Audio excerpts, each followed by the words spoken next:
Well, here we are in the stick marsh. There's one right there.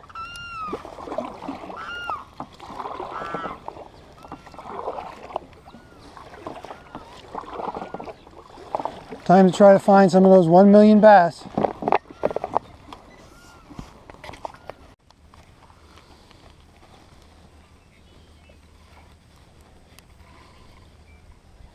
Oh, I broke the ice. They're a little one.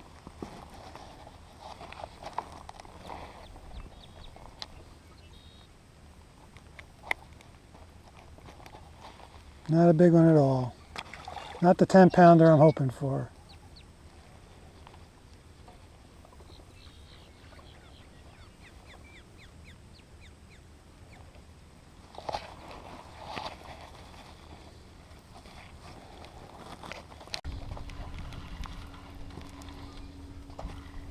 Oh, man.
Give it time.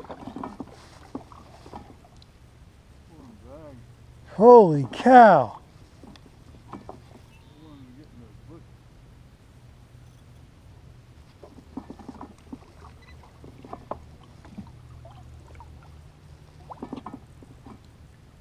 Holy mackerel. I got to get the scale ready for this one.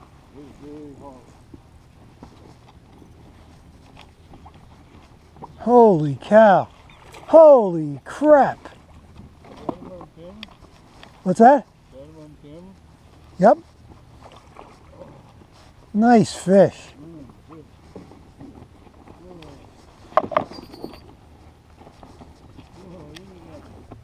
Want to weigh it?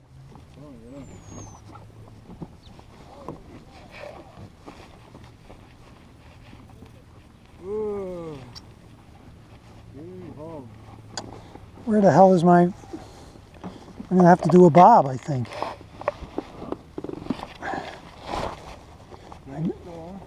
Yeah, camera's on.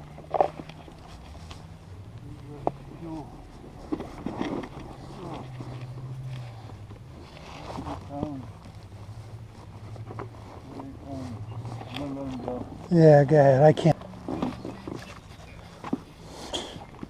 You know, you keep things so organized. Where'd you catch them on? Watermelon,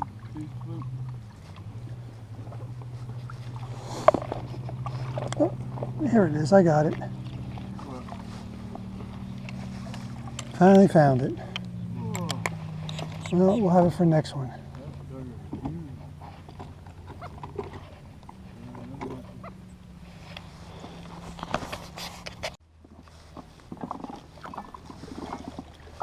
We're about 3/4 of a mile from the launch. There's a ton of hydrilla out here. I can't even use my pedal drive. It's just all over the place. I'd be clearing it every 5 strokes. All right, back to fishing. Okay, call my third one. Not bad. Not worthy of the scale, but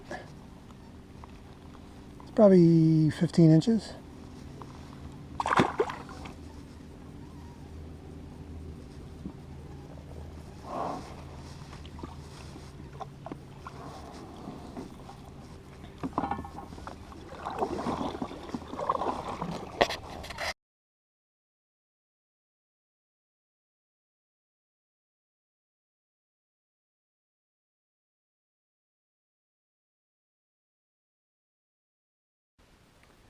Well, yesterday, Jeff and I went to the Fellsmere management area to do some kayak fishing, and it was a little bit of a disappointment. You know, we had seen videos of people catching 30, 40, 50 fish per day per person, and it just didn't happen for us. But it wasn't happening for other people either. So, time of year might have caused things to change a little bit. We saw a lot of fish on the beds. I thought they were bass. Jeff thought they were carp. But I did mark a lot of fish, but they just didn't seem to bite. The stuff that they bit before, I mean, we used a lot of the baits that Old Lady Angler and Pete were using, but nothing. I caught one fish on a worm, one fish on a shallow crankbait, and another one on the airhead lure that Pete talks about, and even the Old Lady Angler used, but I used not more of a natural color. No, they didn't go after anything with yellowtails or white flukes or anything that worked before. I think they're a little more selective now than they were in the past. You can see I got the Fellsmere area behind me on the computer, and you park in the northwest corner, put your kayaks in. It's a lousy ramp area. I mean, totally terrible. The worst kayak launch I've ever been to, probably ever. You know, a lot of mud you got to walk through, and it's unfortunate that they don't put something down that you can at least access the water. You get wet is fine, but to walk through about 15 feet of ankle-deep mud to get to the water was terrible. Got to power wash the yak today for sure. And I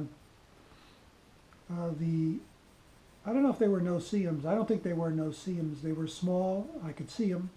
Somebody said they were baby midge flies or baby blind mosquitoes. I had thousands of them on me. I was using off as well. So that plus the launch area and the lack of, you know, large numbers of bass are enough to keep me away.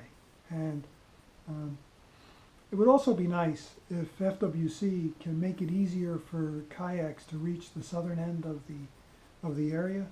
And one guy yesterday attached his kayak to a bicycle and a canoe actually, and the two of them pedaled down to the pump house number 4, and they launched there, and I think they went into the enchanted area or the enhanced area, and Pete calls it the enchanted forest, and they did pretty well. They caught about somewhere, you know, 13, 14 bass, averaging 2 to 3 pounds, and Jeff and I caught 9, so they did better than us, but not these large volumes that we were hearing about a month or two ago.